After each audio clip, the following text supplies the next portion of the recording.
it's Paul Freeman again, and welcome to the last session on strategy, individual strategic decision making.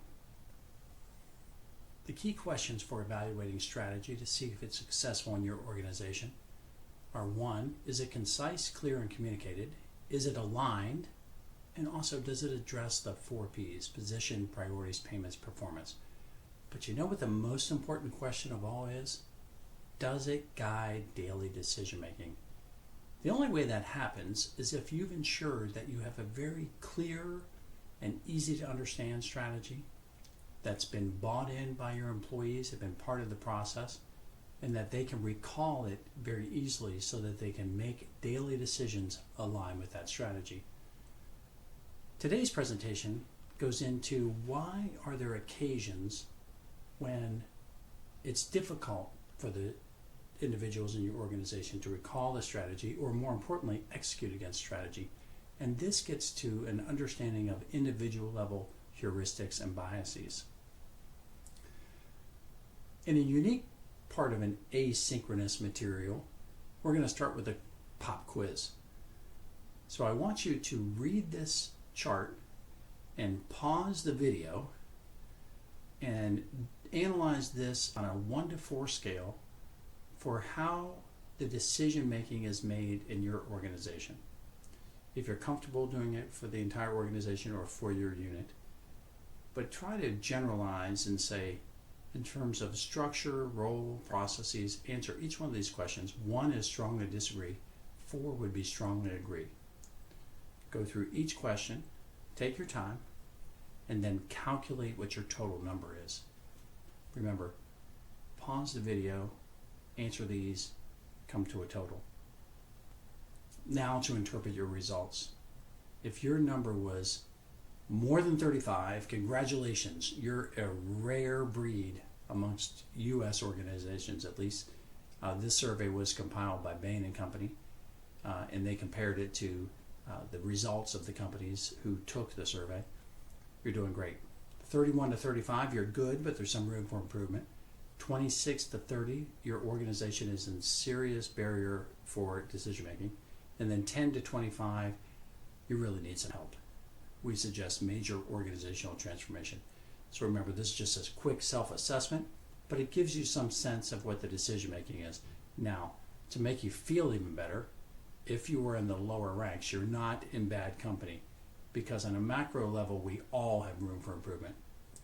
31% of CEOs get fired for mismanaging change, 28% for ignoring customers, 27% for tolerating low performers. And basically, the decision making based on data in most organizations is poor. In fact, 60% said in a recent survey, bad as frequently as good, and mostly bad. So we're talking 72% are on the negative side. Decision making is not good. The use of data are not necessarily good as well. So we need to find some strategies to improve that in our organizations, to improve the ability to make good decision making aligned with strategy. Organizations as a whole have also indicated that they have difficulty succeeding. Only 16 of the 100 largest U.S. companies at the start of this 20th century are still identifiable today. The rest have died or merged or changed their identity. In a recent year, 50,000 companies filed for bankruptcy. We're facing right now with COVID-19 a terrible level of unemployment and closures of small companies, especially. And only 15 to 20% of acquisitions and mergers ever achieved the synergies that they anticipated going in. But why? Research has come up with some very important findings on this, and the quality of the decisions impacts performance. That's probably a no-brainer. But there are some more insightful points of this research, again done by Bain. Quality, speed, and yield reinforce one another, so they're not mutually exclusive. And good organizations do not have to make trade-offs. The key is, if you can improve the decision making, you will improve your performance. Now, why do we make these decisions?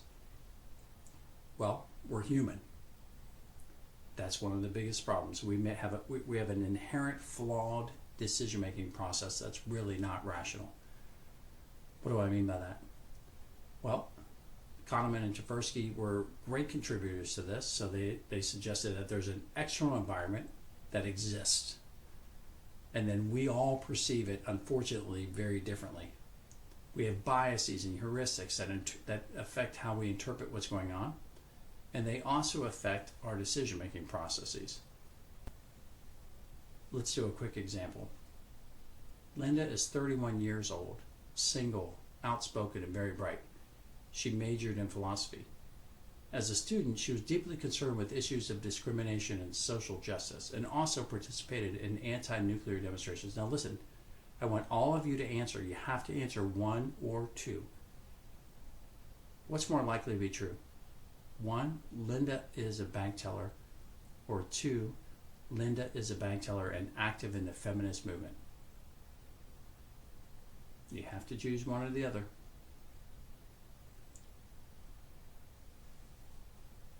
The majority of you would likely choose 2. Raise your hand if that was true. The problem is, statistically, that's less likely than 1. So if you paid attention to some of the connotations, if you made a heuristic and a judgment, you might have gone with 2. But statistically, to answer the question, you probably should have said no. Not probably, you should have said 1. A few more examples are fun as well.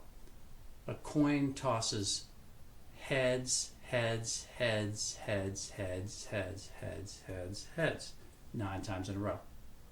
Now, honestly, if you were in Vegas, would you bet that it's going to be heads or tails? Where would you put your money if you had to put money? If you have any tendency to go toward tails, that's a fallacy in decision making. There's no more likely to be heads or tails with a fair coin. Classic experiment found that study participants were far more likely to lead an inheritance of several $1 million in conservative rather than their true risk portfolio. And 1 million students were surveyed and asked if they were below, at, or above interpersonal interactions. What do you think the response was? It was not a true distribution. It skewed much more toward above average, which is not possible. Okay, so what causes this? What leads us to make these wrong conclusions? And then finally, what can we do about it? I created a framework called blind spots. And this is what it stands for.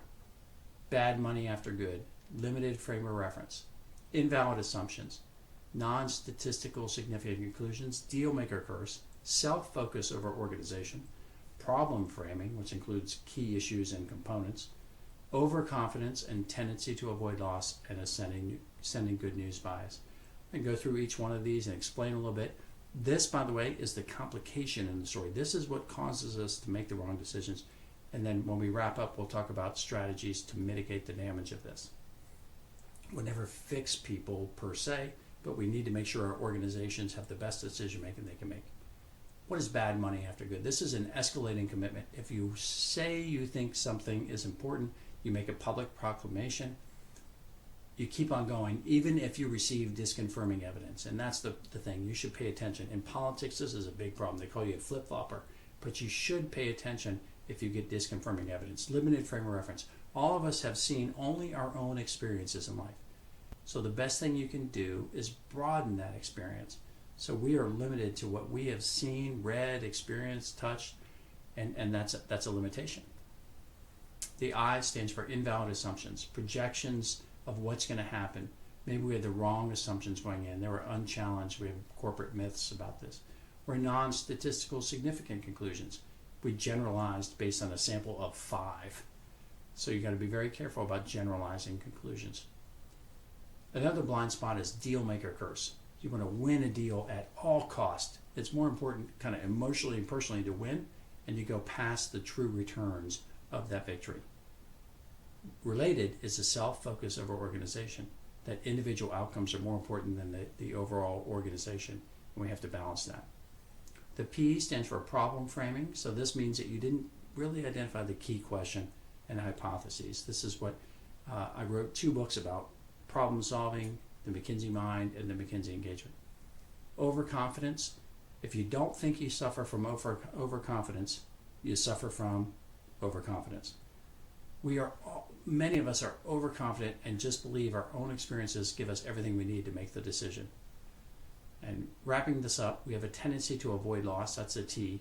We're generally risk adverse. And then there's a sending good news bias, that information filtering, where the true negative things, which are really important, don't get surfaced upward. Okay. Granted, those are all happening. What do we do? Here's a list, and I'm not going to go through every one of them. At the individual level, for each of you, if you want to mitigate your own strategic decision making and make it better, here are a few highlights. One is to recognize that we all have a blind spot problem. We're all limited to these things. You should be particularly conscious of overconfidence and receive feedback to balance against that. And then you should always learn from your failures. Don't let any bad experience turn into a lack of learning. On the team basis, you should have the team get to know each other and document explicit assumptions of where everybody's coming from. One interesting thing that I find is an important mitigator on teams is to have someone be a devil's advocate. What are we missing? What might go wrong in this proposal? And then address that. Focus on data-driven support and analysis. Seek diversity in your teams. Diversity is harder to work through, but always better for solutions. You want to have diverse views, diverse people, diverse backgrounds on your team, presenting diverse ideas, and then you balance on pros and cons. Finally, for the organization as a whole, you need to encourage your employees to be aware of blind spots. Have a culture of open communication. You need to have some system of checks and balances. And you need to have more employees involved in strategy sessions and thinking about scenarios. What might happen, especially worst case, and be prepared for that. Most of all, provide training in this particular topic, blind spot mitigation. My last two slides are some advice about improving the decision-making reorganization of your company if you're one of the ones that need to change. Identify the organization's key changes and then figure out where they should happen. Sometimes we don't have clear roles. Identify the structure around the value of data and the sources of value. Figure out where the levels of authority need to make, and then help managers make the better decisions. My last comment is about meetings. There's a lot of bias in meetings, and sometimes they're not run well. So here are some tips on how to do that. One, make sure you bring the right people to a meeting with a diversity of opinion. Secondly, come into a meeting prepared. Have people review documents prior to those meetings, especially fact bases. Have the right atmosphere for participation. Allow disagreement and separate people from their ideas. Manage the debate very well and always make sure you have clear follow-up. My goal is that you can improve the strategic decision-making of people in your organization by making strategy completely clear and understood to everyone and eliminating the barriers of poor strategic decision-making. Good luck, and thank you very much.